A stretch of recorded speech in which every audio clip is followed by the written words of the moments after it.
how do you kind of, in your past experience, either at Livongo or as a practicing physician, get in the mind of one of these community physicians who are first encountering your new offering?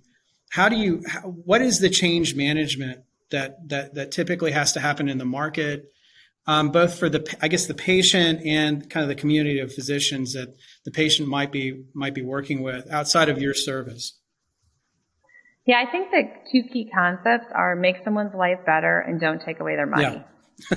Like that's it. And so, examples at Livongo, we'd say, we got this covered. We were watching every blood glucose 24/7 by 365. You're not going to get called in the middle of the night. Or like ding, ding, ding, ding, ding, or like you're going to have a weekend off, ding, ding, ding, ding, ding. Or when there is something that goes awry, we're going to manage the individual, and then we're going to send you the information. So you're not going to get oodles of information. Win, win, win, right? And oh, by the way, we're not taking any of your economics. Like now you're able to see levels 4 and 5 patients, and we're going to manage the levels 1, 2, and 3. So when you see a patient, you're actually getting rewarded. That's a huge benefit. I say, and I may have even described to you, for internal medicine docs, this is Coumadin clinic, right? Which is like people used to be started in blood centers, and you'd give them oral medication called warfarin, and you'd have them come back to the lab. It stinks to be the individual to have to come back to the blood draw. It stinks to be the doctor because it's really just an algorithm, like that you're reading off of a chart until you memorize it.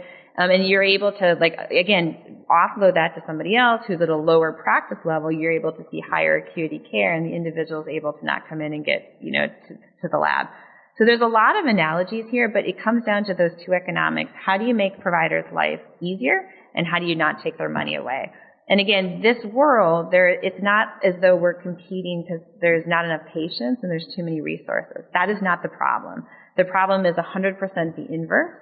Right, so out the gate, you're providing access. And then I think by approaching this and doing remote patient monitoring and at-home monitoring, you're then able to bring in, to higher level of acuity or higher level of care, those people who really need it.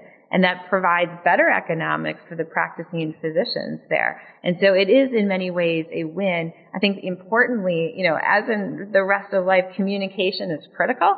You can never over-communicate. Very rarely have we met someone we say, they are just an over-communicator. Like that's rarely a problem. And I think healthcare is the same.